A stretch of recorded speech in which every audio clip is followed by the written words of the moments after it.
Well, it's finally over, isn't it?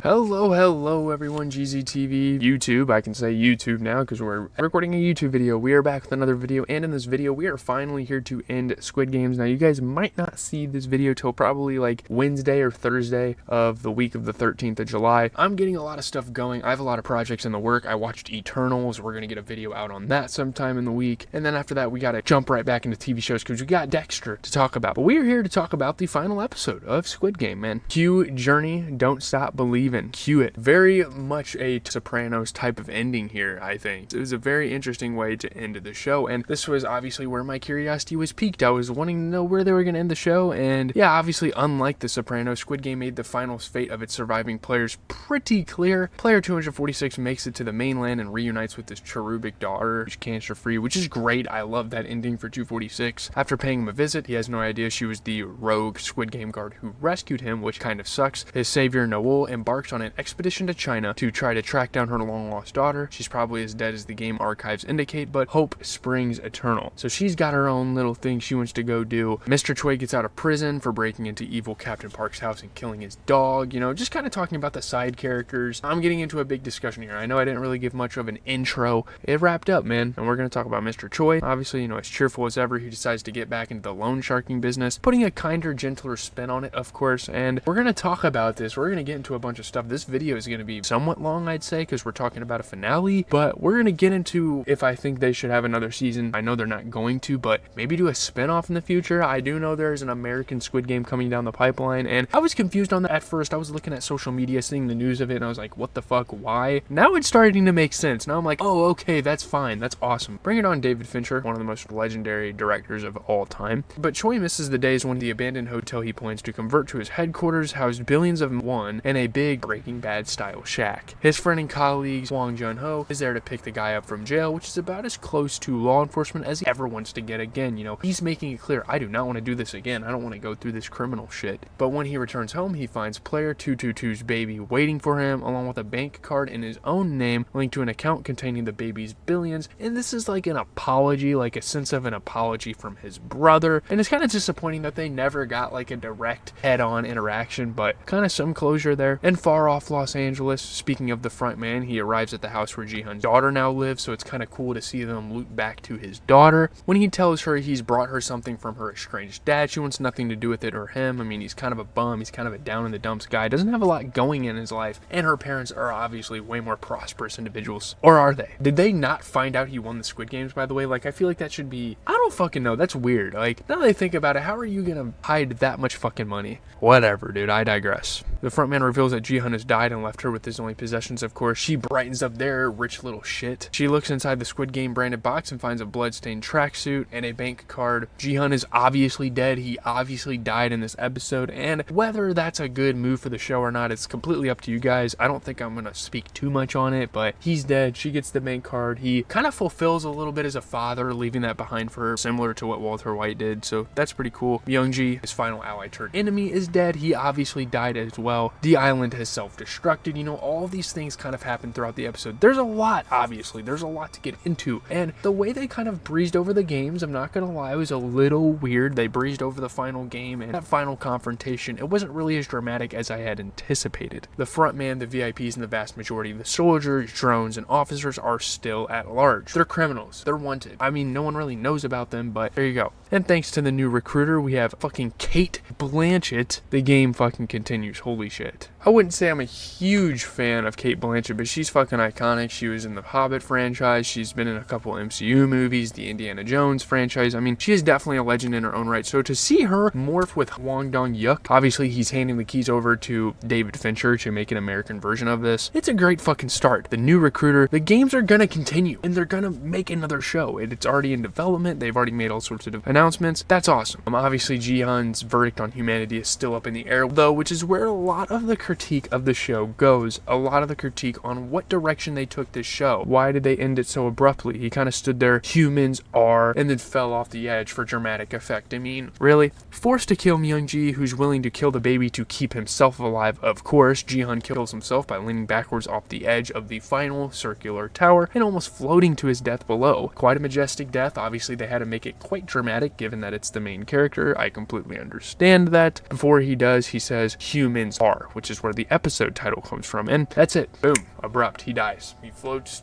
Takes a leap of faith almost. It's the title of the episode, so we know it's important, of course. We just don't know what it is. Is it up for interpretation, I guess? I don't really know. I don't like when TV shows leave series finales up for interpretation. We need closure. We need this to be done. I don't want to have to guess at what happens. Maybe the American spinoff will reference the old show and clear some things up. I don't really know what Fincher's plans are. Is he saying, to quote Anne Frank, that in spite of everything, I still believe that people are really good at heart? Or is he saying that humans are capable of dangling their own newborn children over a cliff's edge and threatening through sobs that seem to eject actual internal organ to drop them? Or are we both? I don't know. Again, it's a completely up for interpretation thing that he said. Weird stuff. The front man becomes instructive here. He saves the baby at significant risk to himself, like one of the most heroic, one of the most goodwill, good Samaritan things we've seen this guy do, besides, when he was a player, saving the baby from the timed explosives he set off and from the gun of his brother Junho, who's broken into the complex to demand answers he never gets. Obviously, he gets into the complex, and that was his mission the entire season, but little too late. The front man makes sure both the baby and Ji-hun's daughter are taken care of financially too. It's good. I mean, the front man goes out with a bang. He goes out on a good note. I mean, either there's some humanity left in him or the game's skewed sense of fair play dictated it. It's more or less up to you to determine. Again, a lot of the characters' actions, again,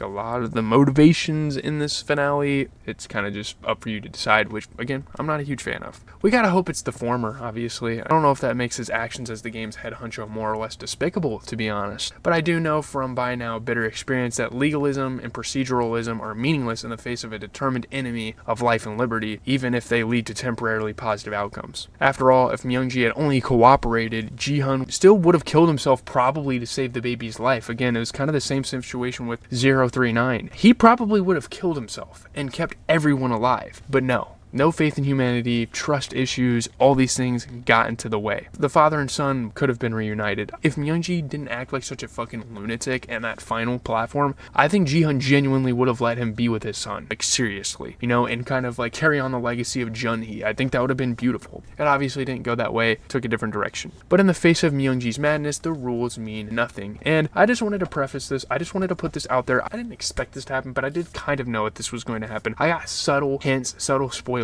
but it's fine. The show didn't need its second and third seasons, no, but I'm glad they existed anyway. They weren't the greatest things in the world, but I'm still glad they're here. The imagery makes every other TV dystopia look like they're sleepwalking through the design phase. The supporting cast is unforgettable, and Lee Jung-jae, who spends the bulk of this third season mute, his face his only instrument, delivers an incredible performance and a role without much precedent on the small screen. That's not hard to see why so many millions of people wanted to swallow the show's bitter, bitter pill, and we can continue to be invested through the third season. But if there's a central theme to the second and third seasons of this show, maybe the meaninglessness of rules is it. Maybe it's that Ji-hun doomed himself the moment he agreed to continue playing by their rules. That no matter how good his intentions or how hard his efforts, you simply cannot destroy the system from within. Writer-director Hwang Dong-hyuk presents life as an epic struggle between humanism and barbarism, in which barbarism holds all the cards, which humanism rolls all the dice. The only way anyone wins is by refusing to play at all. Seriously, you don't even play the cards you're dealt. So that's kind of where we are left off.